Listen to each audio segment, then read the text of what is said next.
Welcome, dear friends, to a tale of buried secrets and unexpected heroes in the heart of America's farmland. Enjoy the story. The Morning Suncast. Long Shadows. The morning sun stretched long shadows across the weathered barn as Garrett Wilson stood with his hands on his hips, surveying the land that was now his.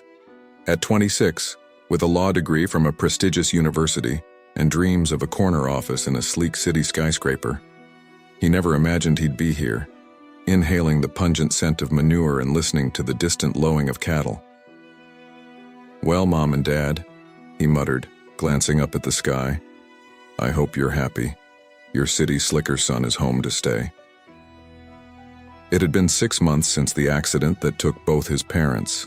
6 months of grief, of sorting through legal paperwork, of agonizing decisions. And now here he was, the reluctant heir to a struggling family farm in the heart of rural America. Garrett ran a hand through his sandy hair, grimacing as he felt the calluses already forming on his once soft palms. He'd traded his tailored suits for worn jeans and work boots, his leather briefcase for a toolbox. The transition hadn't been easy. "Garrett, you out here?"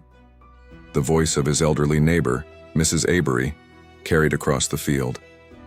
"Over here, Mrs. A," Garrett called back, forcing a smile as the wizened old woman made her way toward him, a covered dish in her hands. "I brought you some of my famous apple pie," she said, thrusting the dish at him. "Lord knows you need some meat on those bones. Your mama would be fit to be tied if she saw how skinny you've gotten." Garrett accepted the pie with genuine gratitude. "Thanks, Mrs. A. You didn't have to do that." The old woman's eyes softened. "Of course I did, boy. We take care of our own around here. Now you eat that up and don't you be too proud to ask for help when you need it. Running a farm ain't no easy task, especially for a city boy like yourself." As Mrs. Avery tottered back toward her own property, Garrett felt a lump form in his throat. The kindness of his neighbors, the legacy his parents had left behind, it all weighed heavily on him. He may not have chosen this life, but he was determined to make it work. Setting the pie aside, he rolled up his sleeves and got to work. There were fences to mend, animals to feed, and crops to tend. The day stretched long before him, filled with backbreaking labor and a steep learning curve. By nightfall, Garrett collapsed into the worn armchair in the farmhouse living room, every muscle aching. He glanced around at the familiar surroundings, the faded family photos on the mantel, his mother's cherished knickknacks, his father's old guitar propped in the corner. This was home now, for better or worse. As he drifted off to sleep, Garrett couldn't shake the feeling that he was in over his head. But deep down, beneath the doubt and fear, there was a tiny spark of determination. He was a Wilson after all, and Wilsons didn't give up without a fight. The trouble begins. Little did Garrett know, the challenges of running a farm were about to become the least of his worries. A storm was brewing in their sleepy little town, and he was about to find himself right in the eye of it. The first hint of trouble came on a balmy Tuesday night in late August. Garrett was jolted awake by the frantic barking of his border collie, Max. Stumbling out of bed, he peered out the window to see his neighbor, Old Man Johnson, running across the field in his pajamas, waving a flashlight wildly. "What in the world?" Garrett muttered, quickly pulling on his boots and grabbing a jacket. As he stepped out onto the porch, the cool night air hit him, carrying with it the sounds of distant shouting and the occasional bleat of distressed sheep. Something was very wrong. "Johnson," Garrett called out as the old man approached. "What's going on?" Red-faced and panting, Johnson leaned on the porch railing. "It's happened again, boy. 3 of my best sheep are gone without a trace, and I ain't the only one. The Petersons lost a couple of lambs, and I heard the Marts are missing a whole herd of goats." Garrett's mind raced. This wasn't the first time he'd heard whispers of missing livestock, but never on this scale. "Have you called the sheriff?" Johnson snorted. "Fat lot of good that'll do. They'll just tell us to keep a better eye on our animals. No, we need to take matters into our own hands. There's a town meeting at the community center in an hour. You coming?" Garrett nodded, his law school brain already clicking into gear. "I'll be there. Just let me get dressed. The town meeting. An hour later, Garrett found himself squeezed into the stuffy community center alongside what seemed like half the town. The air was thick with tension, and the musky smell of too many unwashed bodies in too small a space. At the front of the room stood Stuart Blackwood, the town's de facto leader by virtue of owning the largest farm in the county. His craggy face was set in grim lines as he called the meeting to order. "Folks, we've got ourselves a situation," Stuart began, his voice gravelly. "In the past month, we've lost over 50 head of livestock, sheep, goats, even a couple of young calves. Now, I know times are tough and folks might be tempted to do desperate things, but this has got to stop." A chorus of angry voices rose up, each farmer eager to share their own tale of woe. Garrett listened intently, trying to piece together a pattern.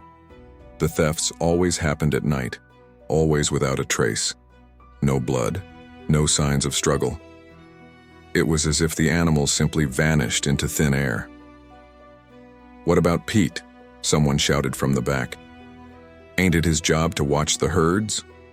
All eyes turned to Pete Murphy, the town's longtime shepherd who was slumped in a corner nursing what was clearly not his first drink of the evening. Pete's blurry eyes widened as he realized he was the center of attention. "Now see here," he slurred, struggling to his feet. "I ain't seen nothing out of the ordinary.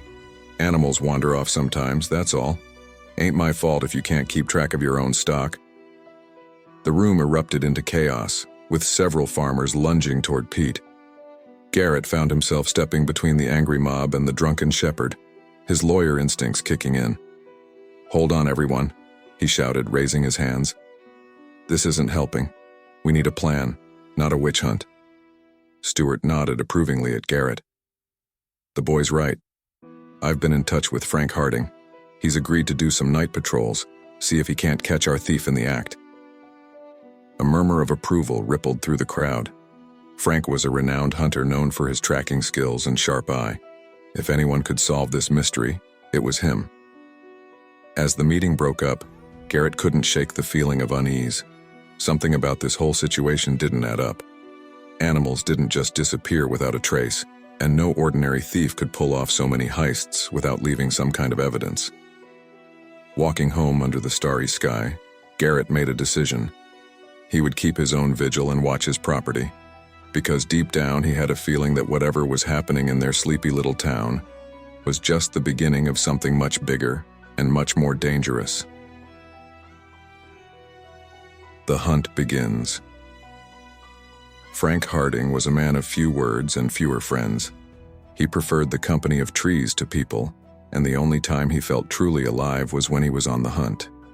So when Stuart Blackwood approached him about tracking down the mysterious livestock thief, Frank saw it as just another challenge to conquer. On a moonless night in early September, Frank set up his stakeout at the edge of the forest that bordered the town's farmland. Armed with his trusty rifle and years of experience, he was confident that no man or beast could slip past him undetected. Hours passed in intense silence.